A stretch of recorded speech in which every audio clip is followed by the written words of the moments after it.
ನಮಸ್ಕಾರ ಫ್ರೆಂಡ್ಸ್, ಇವತ್ತು ನಾವು ಮಾಡ್ತಾಯಿದ್ದೀವಿ ಶೇಂಗಾ ಹೋಳಿಗೆ. ತುಂಬ ಅಂದರೆ ತುಂಬ ಪರ್ಫೆಕ್ಟಾಗಿ ವಿಧಾನ ಬಸವೇಶ್ವರ ಖಾನಾವಳಿಯಲ್ಲಿ ಮಾಡ್ತಾರಲ್ಲ ಅದೇ ಥರ ಸೇಮ್ ಇರುತ್ತೆ ಮತ್ತು ತುಂಬ ಚೆನ್ನಾಗಿರುತ್ತೆ. ನೀವು ಈ ಥರ ಮಾಡಿ ತುಂಬ ಇಷ್ಟಪಡ್ತಾರೆ ಎಲ್ಲರೂ. ಶೇಂಗಾ ಒಬ್ಬಟ್ಟು ಮತ್ತು ಹೆಲ್ದಿ ಕೂಡ ಇರುತ್ತೆ. ಇದು ತುಂಬ ಅಂದರೆ ತುಂಬ ಹೆಲ್ದಿ ಇಂಪಾರ್ಟೆಂಟ್ ಇದು ಫುಡ್ಡು. ಬೆಲ್ಲ ಮತ್ತು ಶೇಂಗಾ ಬೀಜದಿಂದ ಮಾಡೋ ವಿಧಾನ ನೋಡೋಣ ಬನ್ನಿ. ಫಸ್ಟಿಗೆ ಕಡಲೆ ಬೀಜ ತೊಗೊಂಡಿದ್ದೀವಲ್ಲ 1 kg ಅಷ್ಟು, ಮತ್ತು ಎಳ್ಳು ತೊಗೊಂಡಿದ್ದೀವಿ ಒಂದು 100 ಗ್ರಾಮ್ನಷ್ಟು. ಬೇಕಾದ್ರೆ ಇಷ್ಟು ಮಾಡೋಣ. ಮತ್ತು 1 kg ಬೆಲ್ಲ ತೊಗೊಂಡಿದ್ದೀವಿ. ಏಲಕ್ಕಿ ಒಂದು 4 ರಿಂದ 5 ತೊಗೊಂಡಿದ್ದೀವಿ. ಏಲಕ್ಕಿ ಕುಟ್ಟಿ ಪುಡಿ ಮಾಡ್ಕೋಬೇಕು. ಬೆಲ್ಲದ ರಸ ಮಾಡ್ಕೊಂಡಿರ್ತಿಲ್ಲ ಆ ಟೈಮಲ್ಲಿ ಹಾಕೋಕ್ಕೆ ತುಂಬ ಹೆಲ್ದಿಯಾಗಿರುತ್ತೆ. ನೀವು ಮನೇಲಿ ಈ ಥರ ಟ್ರೈ ಮಾಡಿ. ಕೊನೆಯವರೆಗೂ ವಿಡಿಯೋ ನೋಡಿ, ತುಂಬ ಚೆನ್ನಾಗಿರುತ್ತೆ. ಫಸ್ಟಿಗೆ ಎಳ್ಳು ಹುರ್ಕೋಬೇಕು. ಎಳ್ಳು ಸ್ವಲ್ಪ ಬ್ರೌನ್ ಕಲರ್ ಆಗಬೇಕು, ಅಷ್ಟೊತ್ತವರೆಗೂ ಹುರ್ಕೋಬೇಕು.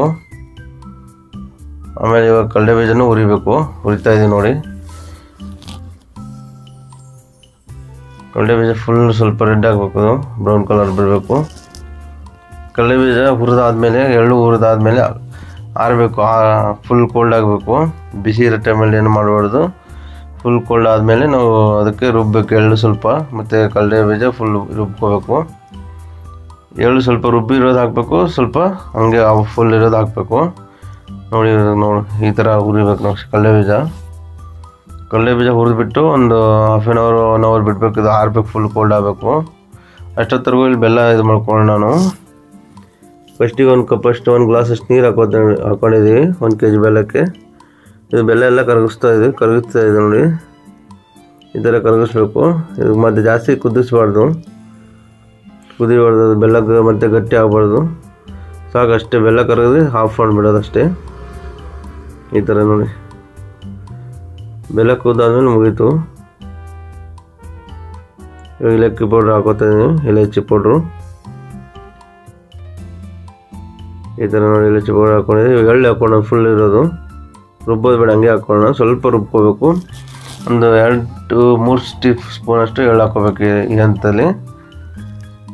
ಈ ಟೈಮಲ್ಲಿ ಹಾಕೋದ್ರಿಂದ ಎಳ್ಳೆ ಒಳಗಡೆ ಎಲ್ಲ ಜಗ್ಗುತ್ತಿದೆ ರಸ ಎಲ್ಲ. ಅದು ಫುಲ್ ಜಗ್ಬಿಟ್ಟು ಫುಲ್ ದಪ್ಪ ಆಗಿಬಿಡುತ್ತೆ. ನೀವು ತಿನ್ನೋ ಟೈಮಲ್ಲಿ ಬಾಯಲ್ಲಿ ಸಿಗುತ್ತೆ, ಸ್ಮೆಲ್ ಬರುತ್ತೆ ಎಳ್ಳಿಂದು.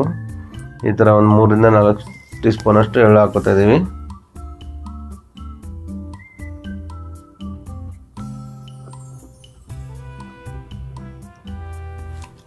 ನೋಡಿ 3 ರಿಂದ 4 ಟೀ ಸ್ಪೂನ್ ಅಷ್ಟು. ಮತ್ತು ಸ್ವಲ್ಪ ಒಂದು 3 ರಿಂದ 4 ಟೀ ಸ್ಪೂನ್ ಅಷ್ಟು ಎಳ್ಳು ರುಬ್ಬಬೇಕು. ಎಳ್ಳಿನ ಘಮ ಇರುತ್ತಲ್ಲ, ತುಂಬ ಚೆನ್ನಾಗಿರುತ್ತೆ. ತುಂಬ ಚೆನ್ನಾಗಿರುತ್ತೆ. ಈ ಥರ ಎಲ್ಲ ರಸ ಕುಡಿದ್ಬಿಟ್ಟು ಉಬ್ಬುತ್ತೆ. ಸ್ವಲ್ಪ ತಿನ್ನಬೇಕಾದ್ರೆ ಅದು ಬಾಯಲ್ಲಿ ಸಿಗುತ್ತೆ, ತುಂಬ ಚೆನ್ನಾಗಿರುತ್ತೆ. ಇವಾಗ ನೋಡಿ ರುಬ್ಬಿರೋದು ಹಾಕ್ತಾ ಇದ್ದೀನಿ. 3 ರಿಂದ 4 ಟೀ ಸ್ಪೂನ್ ಅಷ್ಟು ಎಳ್ಳು ರುಬ್ಬಿರೋದು. ಇವಾಗ ಕಡಲೆ ಬೀಜನೂ ರುಬ್ಬೋಣ. ಮಿಕ್ಸಿ ಮಾಡ್ಕೊಳ್ಳೋಣ. ಮಿಕ್ಸಿ ಮಾಡಿಬಿಟ್ಟು ಇದಕ್ಕೆ ಹಾಕೋಬೇಕು. ನೋಡಿ ಈ ಥರ ಇದಕ್ಕೆ ಹಾಕೋತಾ ಇದ್ದೀನಿ ನೋಡಿ. ಈ ಥರ ನೀವು ನೋಡ್ಕೊಂಡು ಹಾಕೊಳ್ಳಿ. ಬೇಕಾದರೆ ಗಟ್ಟಿ ಆದರೆ ಬಿಡಬೇಕು, ಅಲ್ಲೇ ಸ್ಟಾಪ್ ಮಾಡಬೇಕು. ಸ್ವಲ್ಪ ಅಳಕಾದರೆ ಮತ್ತೆ ಹಾಕೋಬೇಕು. ಎಲ್ಲ ರೆಡಿ ಆಗುತ್ತಲ್ಲ. ರೆಡಿ ಆದಮೇಲೆ ನಾವು ಒಂದು 12 hour 13 hour ಇದಕ್ಕೆ ರೆಸ್ಟಿಗೆ ಬಿಡಬೇಕು. ಇದು ಚಿಗಳಿ ಎಲ್ಲ, ಇದು ಚಿಗಳಿ ಅಂತೀವಿ ನಾವು. ಇದೆಲ್ಲ ರೆಡಿ ಆದಮೇಲೆ ಅದಕ್ಕೆ ಒಂದು 12 13 hour ಮರುದಿವಸ ಮಾಡಬೇಕು. ಇದು ಅವತ್ತೇ ಮಾಡಿದ್ರೆ ಅಷ್ಟೊಂದು ಚೆನ್ನಾಗಿ ಟೇಸ್ಟ್ ಬರೋಲ್ಲ. ನೋಡಿ ಹಿಟ್ಟು ಕಲಿಸೋದು. ಚಪಾತಿಗೆ ಹಿಟ್ಟು ಕಲಿಸ್ತಿಲ್ಲ, ಅದೇ ಅಂತಲ್ಲಿ ಕಲಿಸ್ಕೋಬೇಕು. ಜಾಸ್ತಿ ಗಟ್ಟಿ ಬರೋದು, ಜಾಸ್ತಿ ಅಳ್ಕೊಂಡು ಇರಬಾರ್ದು. ಚಪಾತಿಗೆ ಎಷ್ಟು ಕಲಿಸ್ಕೊತಿರಲ್ಲ ನಿಮ್ಮ ಮನೇಲಿ, ಅದೇ ಥರ. ಸ್ವಲ್ಪ ಉಪ್ಪು ಹಾಕೋಬೇಕು. ಹಿಟ್ಟು ಕಲಿಸೋಕೆ ಸ್ವಲ್ಪ ಉಪ್ಪು ಹಾಕ್ಬಿಟ್ಟು ಕಲಿಸ್ಬೇಕು. ಚುಟ್ಕೆ ಅಷ್ಟು ಸಾಕು. ಈ ಥರ ಈಗ ನೋಡಿ ಯಾವ ಥರ ಇದೆ ನಮ್ಮ ನಾಳಕ್ಕೆ. ಈ ಥರ ಇಷ್ಟು ಇರಬೇಕು ಹಿಟ್ಟು. ಹಿಟ್ಟು ಕಲಿಸ್ಬಿಟ್ಟು ಒಂದು ಅರ್ಧ ಗಂಟೆ 1 ಗಂಟೆ ನಾನು ರೆಸ್ಟಿಗೆ ಬಿಟ್ಟಿದ್ದೆ.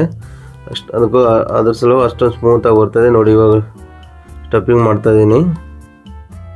ಈ ಥರ ಸ್ಟಫಿಂಗಲ್ಲಿ ಈ ಥರ ಮಾಡ್ಕೋಬೇಕು. ಸ್ವಲ್ಪ ನಾವು ಕೆಳಗಡೆ ತಾಟಿದೆಯಲ್ಲ, ಅದು ಹೋಳಿಗೆ ಸಿಟ್ಟು, ಸ್ವಲ್ಪ ಎಣ್ಣೆ ಮತ್ತು ಸ್ವಲ್ಪ ಹಿಟ್ಟು ಹಾಕ್ಕೊಂಡ್ಬಿಟ್ಟು ಅದ್ರ ಮೇಲೆ ಉಳ್ಳಿ ಇಟ್ಟು ಈ ಥರ ಲಟ್ಸ್ಕೊತಾ ಇದ್ದೀನಿ. ನೀವು ಇದೇ ಥರ ಮಾಡಿ ಕರೆಕ್ಟಾಗಿ ಬರುತ್ತೆ. ಆಮೇಲೆ ನಾವು 3-4 ಥರ ಹೇಳಿದ್ದೀವಿ ಮಾಡೋದು. ಇದರಲ್ಲಿ ಶೀಟ್ ಮೇಲೂ ಮಾಡೋದು ಹೇಳಿದ್ದೀನಿ ನೋಡಿ ಮುಂದೆ. ಇದು ಎಣ್ಣೆ ಹಂಚು ಕಾದಿದೆ. ಇವಾಗ ಎಣ್ಣೆಲಿ ಹಾಕ್ತಾಯಿದ್ದೀನಿ. ಸ್ವಲ್ಪ ಫ್ಲೇಮ್ ಸ್ಲೋ ಅಲ್ಲಿರಬೇಕು, ಜಾಸ್ತಿ ಫ್ಲೇಮಲ್ಲಿ ಇರಬಾರ್ದು. ಇದು ಶೇಂಗಾ ಒಬ್ಬಟ್ಟಿಗೆ ಲೋ ಫ್ಲೇಮಲ್ಲೇ ಚೆನ್ನಾಗಿ ಬೇಯುತ್ತೆ. ಇದು ಜಾಸ್ತಿ ನೀವು ಜೋರಾಗಿ ಇಡೋಕೆ ಹೋದರೆ ನಿಮ್ಗೆ ಒಬ್ಬಟ್ಟೆ ಬರೋಲ್ಲ. ಅದು ಫುಲ್ ಲೋ ಫ್ಲೇಮಲ್ಲಿ ಇರಬೇಕು. ನೋಡಿ ಯಾವ ಥರ ಬರ್ತದೆ ನಮ್ಮ ಒಬ್ಬಟ್ಟು. ಲೋ ಫ್ಲೇಮಲ್ಲಿ ಇಟ್ಟು ಬೇಯಿಸ್ಬೇಕು. ಚೆನ್ನಾಗಿ ಬರುತ್ತೆ, ತುಂಬ ಚೆನ್ನಾಗಿ ಬರುತ್ತೆ.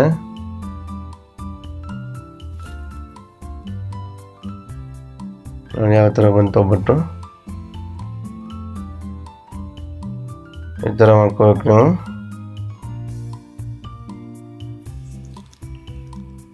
ತುಂಬ ಲೋ ಫ್ಲೇಮಲ್ಲಿ ಇರಬೇಕು, ಅವಾಗ ನಮಗೆ ತುಂಬ ಚೆನ್ನಾಗಿ ಬರುತ್ತೆ. ನೋಡಿ ಫೈನಲ್ ಆಯಿತು ಒಬ್ಬಟ್ಟು. ಈ ಥರ ಬೇಯಿಸ್ಕೋಬೇಕು ಇದು ಒಬ್ಬಟ್ಟು.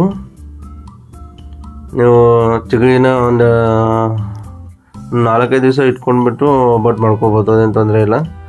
ಒಬ್ಬಟ್ಟು ಮಾಡಾದ್ಮೇಲೆ ಒಂದು 6-7 ದಿವಸ ಇಟ್ಕೊಂಡು ತಿನ್ಬೋದು, ಏನು ತೊಂದರೆ ಇಲ್ಲ. ಆ ಥರ ಇರುತ್ತೆ, ಕೇಳೋದಿಲ್ಲ ಅದು. ಒಂದು ಸಾರಿ ರೆಡಿ ಆಯಿತು ಅಂದರೆ ಅಷ್ಟೇ.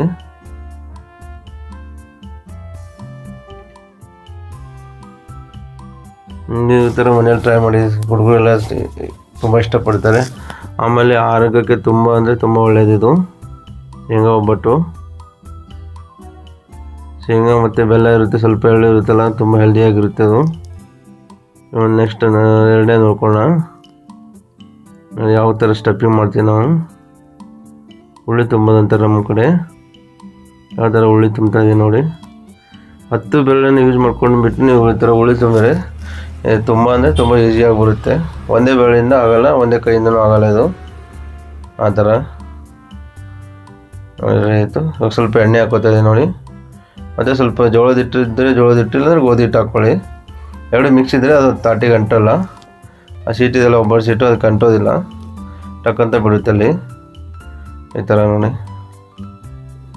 ಎಲ್ಲ ಕಡೆ ನೀವು ತಿಕ್ಕೋಬೇಕು, ಒಂದೇ ಲೆವೆಲ್ ಮಾಡ್ಕೋಬೇಕು. ದಡಿ ಬರಬಾರ್ದು ಅಂದರೆ ನೀವು ಸ್ವಲ್ಪ ಚೆನ್ನಾಗಿ ಇದು ಮಾಡ್ಕೋಬೇಕು. ಹೂರ್ಣ ಮತ್ತು ಹಿಟ್ಟು ಎರಡು ಒಂದೇ ಲೆವೆಲಾಗಿ ಆಳಕ್ಕಾಗಿರಬೇಕು. ಹೂರ್ಣ ಗಟ್ಟಿ ಇದ್ರೂ ಕಷ್ಟ, ಇಲ್ಲ ಹಿಟ್ಟು ಗಟ್ಟಿ ಆದರೂ ಕಷ್ಟ ಆಗುತ್ತೆ. ಎರಡು ಒಂದೇ ಸಮವಾಗಿರಬೇಕು ನೋಡಿ. ಈ ಥರ ಇದು ಕೂಡ ಅಷ್ಟೇ, ಸ್ಲೋ ಆಗಿ ಲೋ ಫ್ಲೇಮಲ್ಲಿ ಇಟ್ಕೊಂಡು ಬೇಯಿಸ್ಕೋಬೇಕು. ಈ ಥರ ನೋಡಿ ರೆಡಿ ಆಗ್ತಾಯಿದೆ. ರೆಡಿ ಆಯ್ತು ನಮ್ಮದು. ಮತ್ತು ನೆಕ್ಸ್ಟ್ ಇವಾಗ ಶೀಟ್ ಮೇಲೆ ಮಾಡ್ತಾಯಿದ್ದೀನಿ ನೋಡಿ. ಶೀಟ್ ಮೇಲೆ ನೀವು ಆ ಥರ ಬರೋದಿಲ್ಲ ಅಂದರೆ ಆ ಶೀಟ್ ಮೇಲೆ ಈ ಥರ ಶೀಟ್ ಮೇಲೂ ಕೂಡ ಮಾಡ್ಕೋಬೋದು ನೀವು. ತುಂಬ ಚೆನ್ನಾಗಿ ಬರುತ್ತೆ ಇದು. ಸ್ಟಫಿಂಗ್ ಮಾಡ್ಕೋತಾ ಇದ್ದೀನಿ ನೋಡಿ. ನೀವು 10 ಬೆರಳನ್ನ ಯೂಸ್ ಮಾಡ್ಕೊಂಡ್ಬಿಟ್ಟು ಮಾಡ್ಕೊಳ್ಳಿ, ಸ್ಟಫಿಂಗ್ ಚೆನ್ನಾಗಿ ಬರುತ್ತೆ.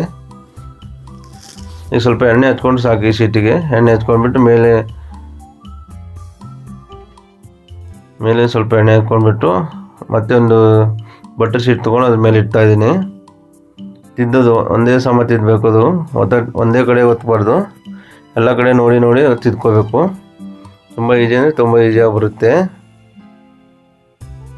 ಈ ಥರ ನೋಡಿ ತುಂಬ ಸರಳವಾಗಿರುತ್ತೆ ಇದು. ಯಾರಿಗೆ ಬೆಳ್ಳನಿಗೆಯಿಂದ ಲಟಸ್ಕ್ ಬರೋಲ್ಲ ಅವ್ರು ಈ ಥರ ಮಾಡ್ಕೋಬೋದು ಕೈಯಿಂದಾನೆ. ಕೆಳಗಡೆ ಒಂದು ಸೀಟ್ ಇರುತ್ತೆ, ಮೇಲ್ಗಡೆ ಒಂದು ಸೀಟ್ ಇಟ್ಕೊಂಡ್ಬಿಟ್ಟು ಈ ಥರ ಮಾಡ್ಕೋಬೋದು. ನಾವು ಇದು ಗೋಧಿ ಹಿಟ್ಟಲ್ಲಿ ಮಾಡ್ತಾಯಿದ್ದೀವಿ.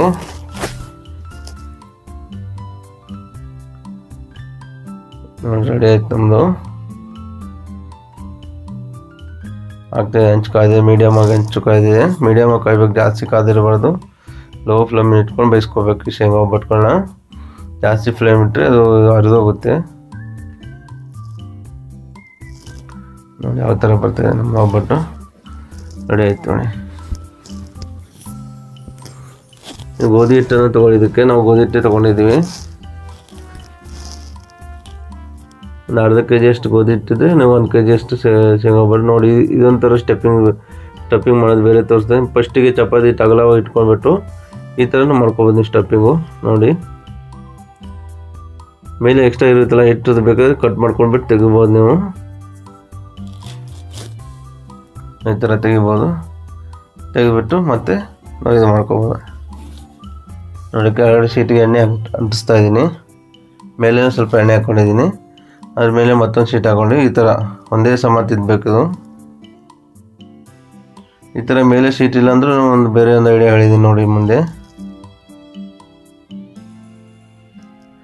ಚಪಾತಿ ಮಾಡೋ ಒಂದು ಬೆಲ್ಲಣಿಗೆ ಇರ್ತಲ್ಲ ಎಲ್ಲರ ಹತ್ರ, ಅದರಿಂದನೂ ಮಾಡ್ಕೋಬೋದು, ಇದು ಏನು ತೊಂದರೆ ಇಲ್ಲ.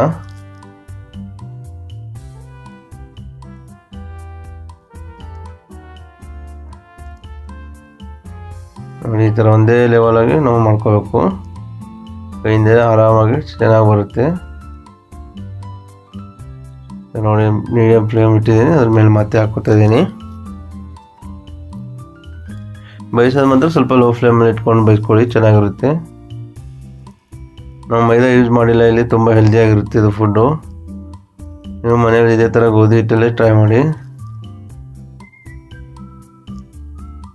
ಗೋಧಿ ಹಿಟ್ಟು ಅಳಕಾಗಿ ನಾದ್ಬಿಟ್ಟು ನೀವು 1 ಅವರ್ ರೆಸ್ಟಿಗೆ ಬಿಟ್ಟು ತುಂಬ ಚೆನ್ನಾಗಿ ಬರುತ್ತೆ ಎಲ್ಲ, ನೀವು ಚಪಾತಿಗೆ ಮತ್ತೊಂದು ಒಬ್ಬಟ್ಟಿಗೆ ಮತ್ತೊಂದಕ್ಕೆಲ್ಲ.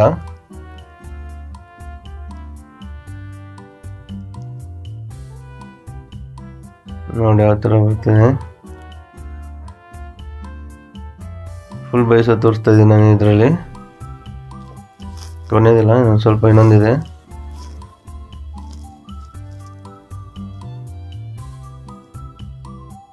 ನೋಡಿ ಇನ್ನೊಂದಿದೆ, ಇನ್ನೊಂದು ಈ ಥರ ಅಗಲ ಮಾಡ್ಕೋಬೇಕು. ಚಪಾತಿ ಹಿಟ್ಟಿಗೆ ಈ ಥರ ಅಗಲ ಮಾಡಬೇಕು. ಸ್ಟಫಿಂಗ್ ಮಾಡೋಕ್ಕೆ ಯಾರಿ ಬರಲ್ಲ, ಈ ಥರನೂ ಮಾಡ್ಕೋಬೋದು. ಇನ್ನೂ ಸ್ವಲ್ಪ ಬೇಕಾದ್ರೆ ಅಗಲ ಮಾಡ್ಕೊಳ್ಳಿ, ತೊಂದರೆ ಇಲ್ಲ.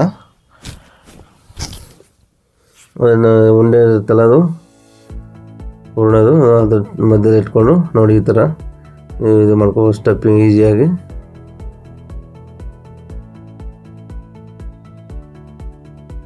ಈ ಥರ ಮಾಡ್ಕೋಬೋದು ನೋಡಿ.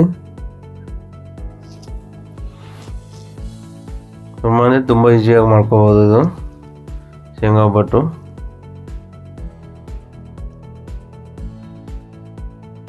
ಏನಂದರೆ ತುಂಬ ಹೆಲ್ದಿಯಾಗಿರುತ್ತೆ ಇದು. ಕಡಲೆ ಬೀಜ, ಗೋಧಿ ಹಿಟ್ಟು ಮತ್ತು ಎಳ್ಳು, ಬೆಲ್ಲ, ಈ ಥರ ಡ್ರೈ ಫ್ರೂಟ್ ಥರ ಇದು. ಈ ಥರ ಬೆಲ್ಲಣಿಗೆಯಿಂದ ಮಾಡ್ತಾಯಿದ್ದೀನಿ. ಇದು ಶೀಟ್ ಮೇಲೆ ಬೆಲ್ಲಣಿಗೆಯಿಂದ ಮಾಡ್ತಾಯಿದ್ದೀನಿ. ಈ ಥರ ನೋಡಿ, ನೀವು ಯಾವ ಥರ ಅಂದ್ಕೊಳ್ಳಿದೆ ಆ ಥರ ಶೀಟ್ ಸಿಗೋಲ್ಲ ಕೆಲವು ಕಡೆ, ಆ ಥರ ಶೀಟ್ ಸಿಕ್ಕಲ್ಲ, ಈ ಥರ ಇದರಲ್ಲಿ ಮಾಡಿ. ಅದು ಕಬ್ಬಿಣ ನಮ್ಮದು SS ಇದು ಒಂದು ಪ್ಲಾಸ್ಟಿಕ್ದು. ಈ ಥರ ಮಾಡ್ಕೋಬೋದು, ಆ ಥರನೂ ಮಾಡ್ಕೋಬೋದು. ಯಾರು ಯಾವ ಥರ ಅಂದ್ಕೊಂಡಿದೆ ಆ ಥರ ಮಾಡ್ಕೋಬೋದು ಅಂತ ಹೇಳ್ಬಿಟ್ಟು ಈ ಥರ ತೋರಿಸ್ತಾ ಇದ್ದೀವಿ ನಾವು ಅಷ್ಟೇ. ನೋಡಿ ಹಾಕ್ಕೊಂಡಿದ್ದೀನಿ, ಮೀಡಿಯಮ್ ಹಾಕಿದೆ ಅಂಚು.